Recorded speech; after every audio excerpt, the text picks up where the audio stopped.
Merhabalar. Merhaba. Umarım hepiniz çok iyisinizdir.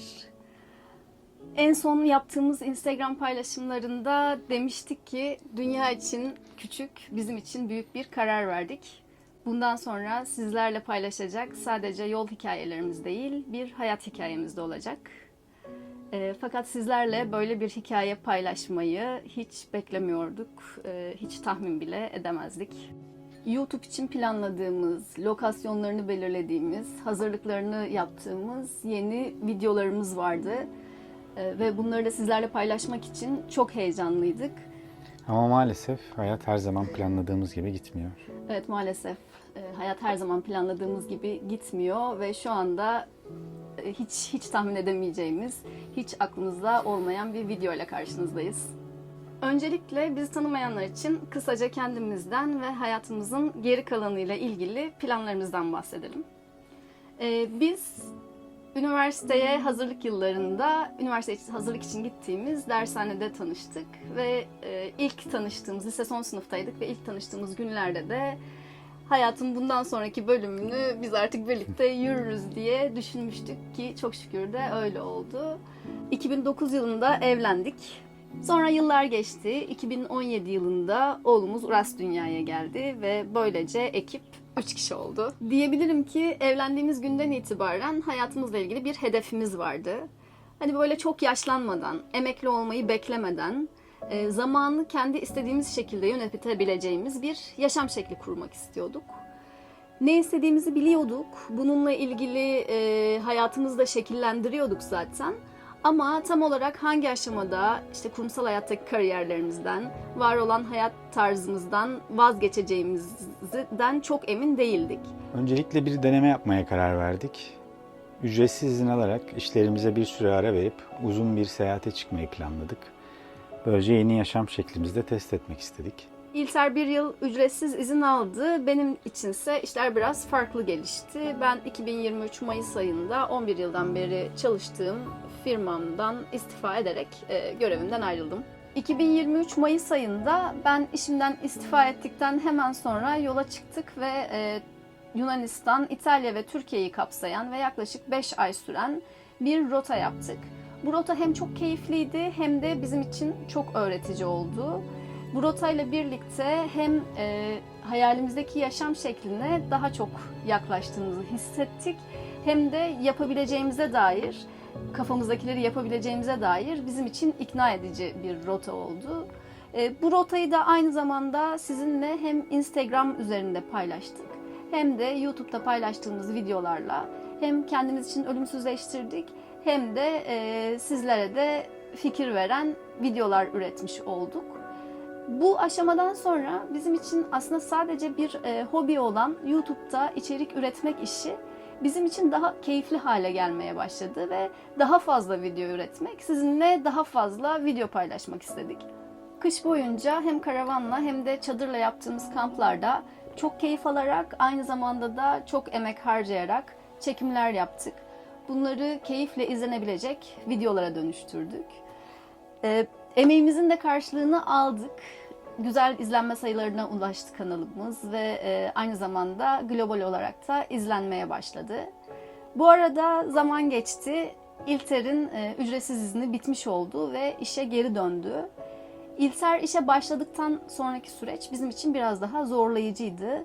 Çünkü hem bütün hafta yoğun bir şekilde çalışıp hafta sonunda kampları çekim yaparak geçirmek çok kolay değil.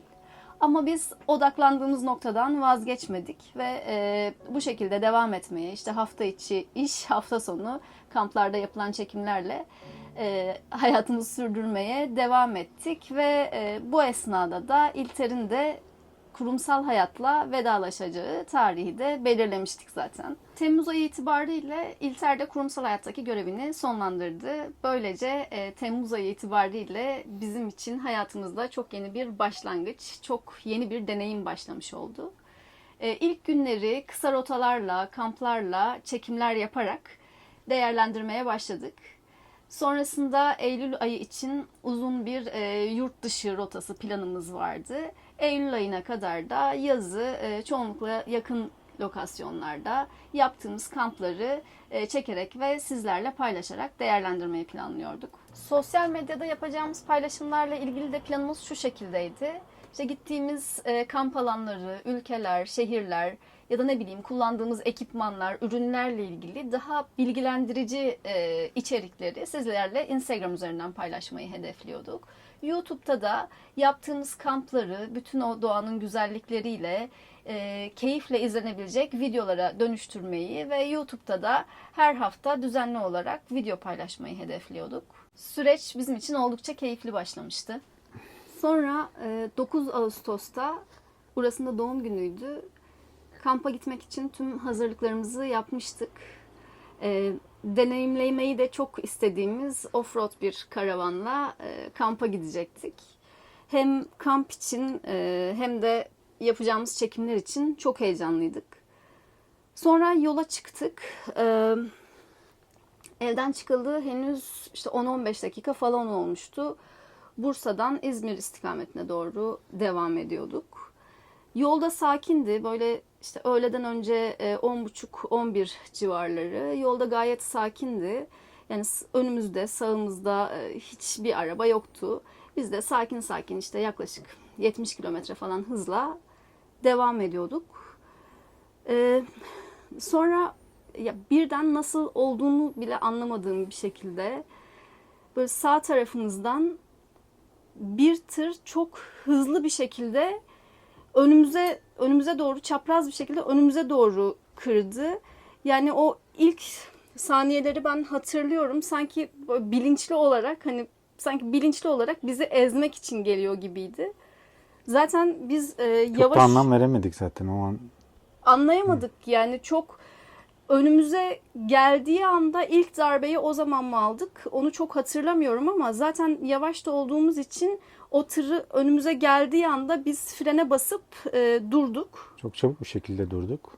Çok çabuk durduk. Aklımızda kaldığı kadarıyla yani o anları çok tabii net olarak hatırlamıyoruz ama şu anda o 1-2 saniye ile ilgili benim aklımda şöyle bir fikir var. O 1-2 saniye ben sanki şey diye düşündüm. Yani bize vurdu ve yani şu anda bitti. Ne olduğuna bir bakalım diye düşünürken Yani biz bir darbe aldık ama bittiğini zannettik. O ara tek bir darbeyle. yani o bittiğini zannettiğimiz süreçte 1-2 saniyedir herhalde. Evet. Ama 1-2 saniye sonra öyle darbeler almaya başladık ki yan tarafımızdan. Yani biz Uras'la senin oturduğun taraftan. evet. Şöyle biz tabii olayın nasıl olduğunu ancak araçtan çıktıktan sonra insanlar bize anlattıktan sonra ve kazadan sonra araçların durduğu pozisyonu gördükten sonra anladık. Tırın tekerleği patlamış. Hatta 2 tekerleği birden patlamış. O yüzden bizim sağ arkamızdan hızla bize doğru kontrolünü kaybederek gelmiş. İlk önce bizim önümüze kırdığı anda biz zaten o anda hem işte biraz bilinçli, biraz refleks olarak zaten hızlı da olmadığımız için durabildik. O bizim önümüzü çapraz olarak kestikten sonra ya hakimiyetini zaten kaybetmiş olduğu için ya da kendini toparlamaya çalıştığı için sağa doğru kırmış ve o esnada da işte yani buğday gibi mısır gibi bir şey yüklü dorsesiyle bizi sağ taraftan üst üste bam bam bam diye darbelerle veya süreyi hatırlamıyorum ama gerçekten çok uzun sürdüğünü hatırlıyoruz. Hani böyle bitmedi. Bariyere sıkıştırıp sürekli vurdu. Evet, sol tarafımızı tamamen bariyere sıkıştırıp sağ tarafımızdan işte Uras'ın olduğu taraftan ve benim olduğum taraftan arka arkaya darbeler almaya başladık. Dediğim gibi ne kadar sürdü bilmiyorum ama bitmedi. Yani bir süre bitmedi ve böyle her vuruşta kapının bana doğru yaklaştığını görebiliyordum. Bir taraftan da sürekli İlter'in de benim de gözümüz hep Uras'taydı. Aynı şekilde Uras'ın da kapısının ona doğru yaklaştığını görebiliyordum. Camlar da patladı. Camlar bu esnada patladı. Yani iyiydik, iyi olduğumuzun da farkındaydık. Sürekli bunu yaşadığımızı anlayamıyorduk o an için. evet. ne olduğunu ya da ne yaşadığımızı anlayamıyorduk ama sürekli yani o anda bir bilinçli olarak sanki Uras'a böyle bakıp kafasını bir yere vurmadığından emin olmaya çalışıyordum ama her bir darbede de hep böyle birazdan işte arabanın bir metali dikey olarak içeri gelecek, işte kapılar bizi sıkıştır, yani o şu anda hatırladığım kısımları var, hatırlamadığım kısımları, bilinçli ya da işte çok refleks olarak yaptığımız şeyler ama kesinlikle kısa sürmedi, uzun sürdü. O anların bir kısmı tamamen şu anda aklımda. Yani unutmaya çalışıyorum ama ikimiz de hala o sesleri duyabiliyoruz. O anları hala yaşıyoruz Evet. bir taraftan. Sonrasında bitti. Yani o darbeler bitti. Aracın içinde hatırladığım şey sürekli olarak birbirimize bakarak işte iyi misin, iyi misin diye önce biz birbirimize defalarca sorduk. Hepimizin iyi olduğundan emin olduk. Sonra birden karşıdan bize doğru koşmaya başlayan insanları gördük. Ya onlar da bize defalarca iyi misiniz, iyi misiniz, iyi misiniz diye bağırdılar. Onu hatırlıyorum. Ve iyi olduğumuza emin olduktan sonra öncelikle işte Uras'ın tarafından, Uras'ın camından Uras'ı çıkardılar. Sonrasında beni çıkardılar. Hani böyle bizde işte bir yerlerimizden kan sızıyordu ama öyle ciddi bir şey olmadığının farkındaydık. İşte sadece çok fazla cam yağmıştı üzerimize. Onların kesikleri vardı. En sonunda İlter'i çıkardılar arabadan, yine camdan. En son beni araçtan çıkardıkları süreçte, araçtan çıkarken sağ bileğimde ben çok ciddi bir ağrı hissettim. Ama parmaklarımı oynatabildiğim için o an için çok da o ağrıyı düşünmedim. İlk önemli olan şey hepimizin sağ kurtulmasıydı kazadan. Araçtan çıktık. Ben orada bir lojistik firmasının önündeydik ve oradaki, ya bir kere o araçtan çıktığımız anda ve ben oraya Uras'ı da o firmanın güvenliğine götürmüşler. İlk Uras'a koştum. O anda oradaki herkes, ya tanımadığım bir sürü insan gelip bana işte sarılıp sizi Allah kurtardı, sizi Allah kurtardı diye hepsi bana sarılıyorlardı, Uras'a sarılıyorlardı ve işte Uras'a aslında daha ambulans falan gelmeden işte ismini sorarak böyle birkaç, ona ben ilk gittiğimde sorular soruyorlardı böyle kendinde mi iyi mi diye test etmek için. Yani hayata yeniden dönmek gibi bir şeydi. Bunun başka bir tarifi yok. İnanılmaz bir korku. Ama o anda hepimiz birlikte tekrar hayata döndüğümüz için çok büyük bir mutluluk. Fakat yaşadığımız hiçbir şeyde tam olarak anlayamadığımız saniyeler. İlter kolundaki, ya kolun elinde bir acı hissediyordu, sürekli dolaşırken böyle kolunu tutarak, elini tutarak dolaşıyordu ama o yaşadığımız olayın sıcaklığıyla ne olduğunu da farkında değildi zaten. İlk saniyeleri ben böyle hatırlıyorum. Oradaki insanların, oradaki firmadaki personelin, güvenliğin bizi işte desteklemesi, bizi teselli etmeye çalışmaları, yani o kadar değerliydi ki bizim için o anlarda. Çünkü Başka araçlardan da gelip yardımcı evet, oldular, yani zaten çıkardılar ilk bizi. anda tabii orada trafik durdu. Başka araçlardan insanlar geldi. Hem orada çalışanlar hem işte araçlardan inenler. Ee, Ya oradaki destek çok önemliydi bizim için. İlk dakikalarda gerçekten ne olduğunu anlamadığınız için böyle bir travma geçiriyorsun. O travmanın ne demek olduğunu orada aslında yaşadık, gördük. Ya bir de şöyle bir şey vardı. İlk işte Uras'ı araçtan çıkardılar. Beni araçtan çıkardılar. İlter'i daha sonra araçtan çıkardılar. Hani bir şeyden çıktık ama ne olduğunu bilmiyoruz. Bir tır gördük ama bize nereden geldi, nasıl çarptı onu bilmiyoruz. Ama yolun karşısına çıktıktan sonra karşıdan aracın durumunu görüp oradan sağ olduğumuzu ve işte hepimiz iyi olarak çıktığımızı düşünmek, yeniden doğduğumuz anlar gibi hissettik. Aradan böyle birkaç dakika zaman geçip işte araç karşımızda duruyor, trafik duruyor, işte tır orada duruyor, arkasındaki yükler yola dökülmüş ve o aracın o halini görüyorsunuz. İşte bundan birkaç gün öncesindeki planlarınızı, işte hayatınızın sonraki dönemiyle ilgili yaptığınız hayalleri görüyorsunuz. Ah, çok yani Onun için en önemli şey bizim için sağlıklı oradan çıkmaktı. evet. Ve gerçekten bunun için ne kadar şükretsek az. Yani her adımımızda şükrediyoruz. O anda her zaman öyleydik zaten. Hayatta en önemli şeyin sağlık olduğunun her zaman bilincindeydik. Ama böyle bir şey yaşadıktan sonra o bilinç farklı bir yere ulaşıyor artık. Ee, Çok şükür ki işte Uras'ın 7. doğum gününde Yeniden Allah bizi doğmuş tekrar olduk. birbirimize bağışladı ve hepimiz tekrar doğmuş olduk.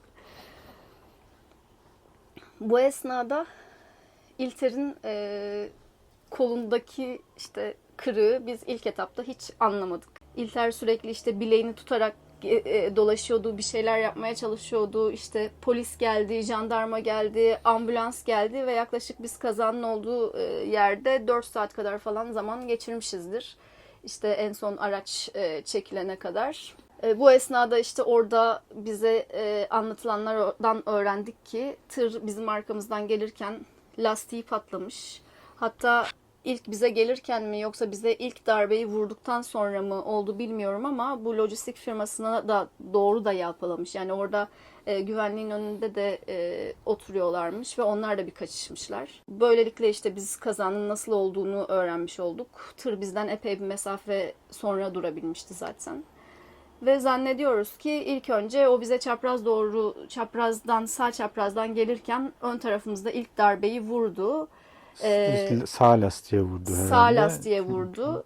Çünkü bizim sol tarafımız tamamen yani sol tekerleğimiz şarampole girmiş. İşte sol tarafımız tamamen Bariyerler tutuyordu bizi sadece. Hani bariyer olmasa zaten yandaki şarampole yuvarlanmış olacaktık. Bariyere sıkışınca da ilk darbeyi de sağ lastikten aldığımız sırada ben de arabayı frene basıp stabil bir şekilde yolda durması için direksiyonu çok fazla sıkmışım herhalde. Stabil bir şekilde kalmış için. Çünkü sürekli darbe aldıkça araba sol tarafa doğru gidiyordu.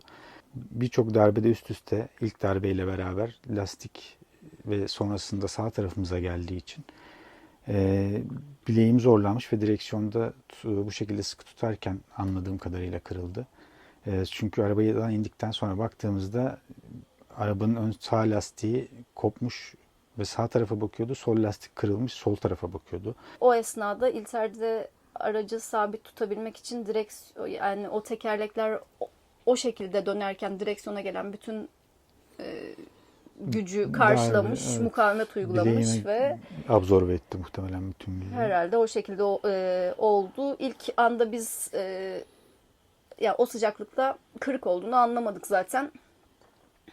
Orada dediğim gibi 4 saat falan geçirdikten sonra işte jandarma, polis, ambulans herkes görevini tamamladıktan sonra eve döndük. Ya o gün ve o gece bizim için çok farklıydı. O geceyi geçirmek, tekrar sabahın olması. Derken sabah kalktığımızda İlter'in iki bileği birden, yani özellikle sağ bileği böyle adeta bir balon gibi, yani şöyle şişmişti. Sol eli o kadar değil ama o da epey bir şişmişti. Dolayısıyla işte İlter de ondan sonra hastaneye gitti ve hastanede yani şu parmağıyla bileğinin bağlantı noktasında bir kırık olduğunu öğrendik. İlk etapta zaten alçıya aldılar.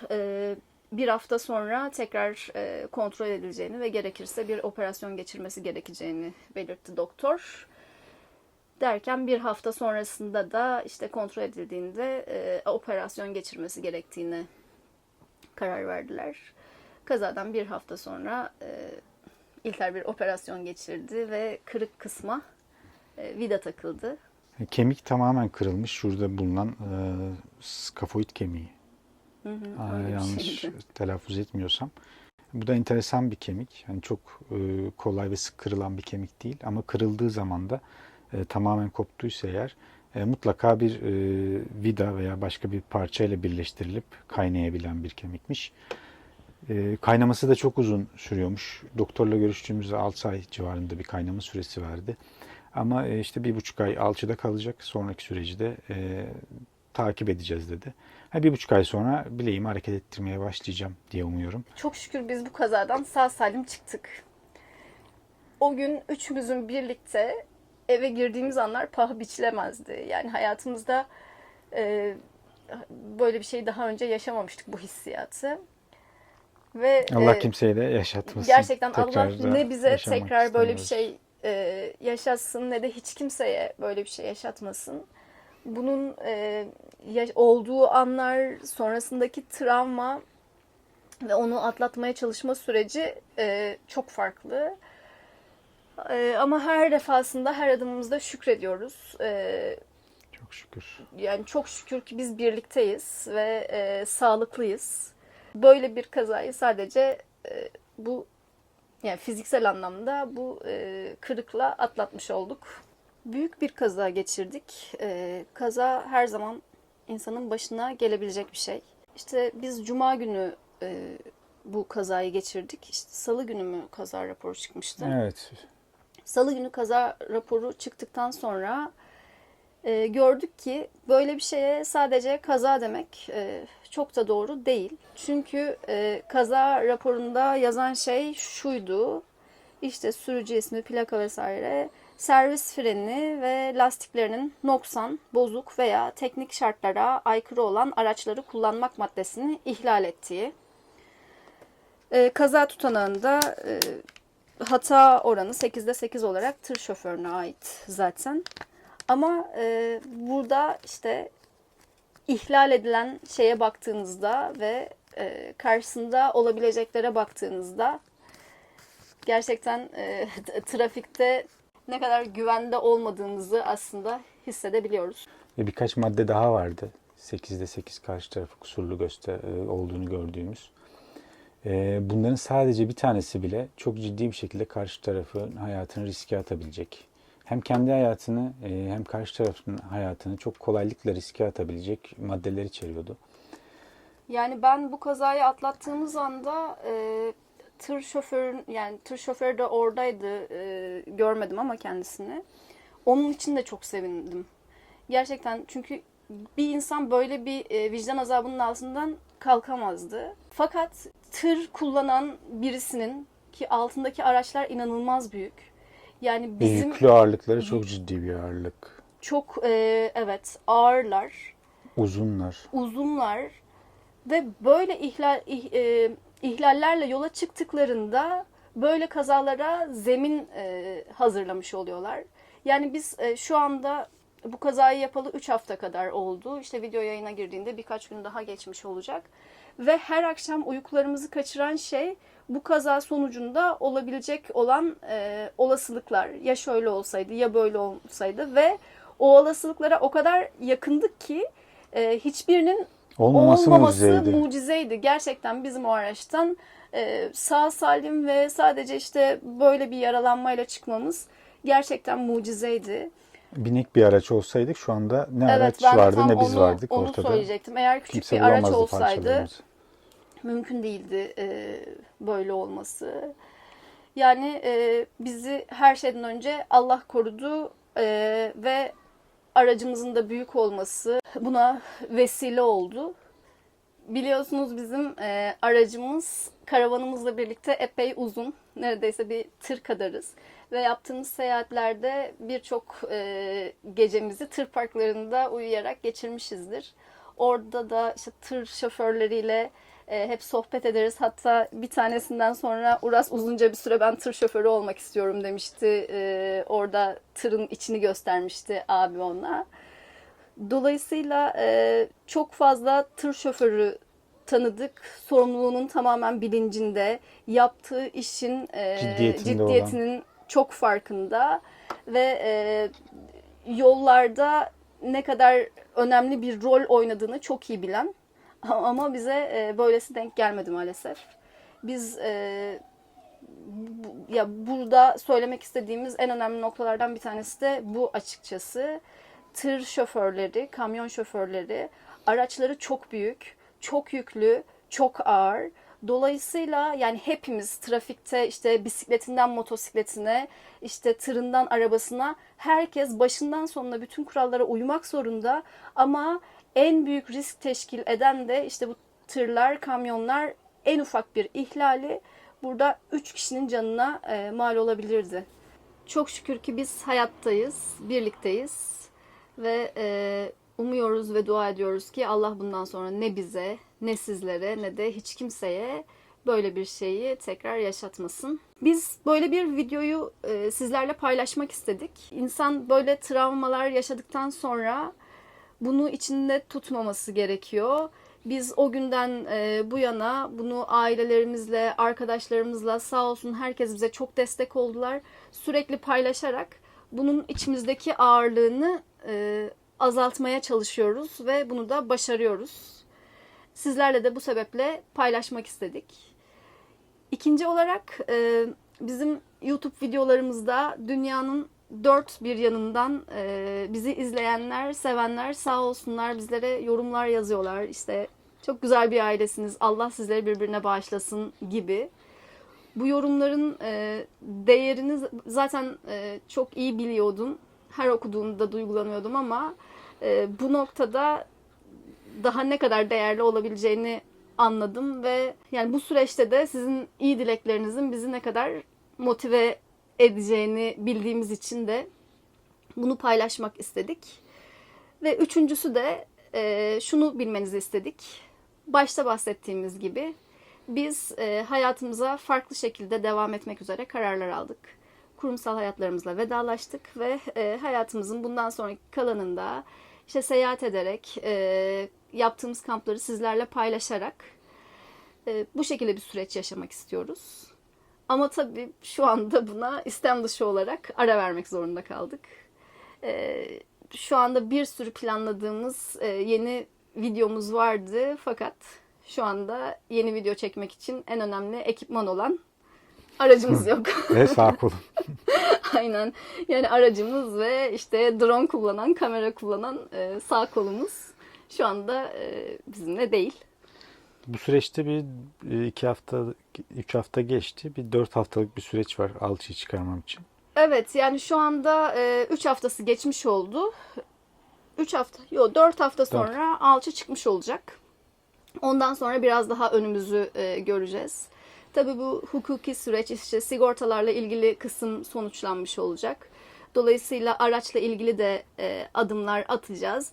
Ve bir şekilde video çekip sizlerle paylaşmaya devam edeceğiz. Yeni videolarımızla tekrar sizlerle birlikte olabilmek için çok heyecanlıyız.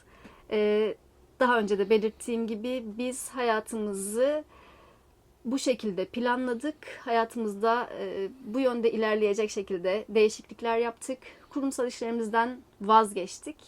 Eski yaşam tarzımızdan vazgeçtik ve yeni bir yaşam tarzıyla ve bunları da sizinle paylaşmak üzere bir hedef belirledik kendimize.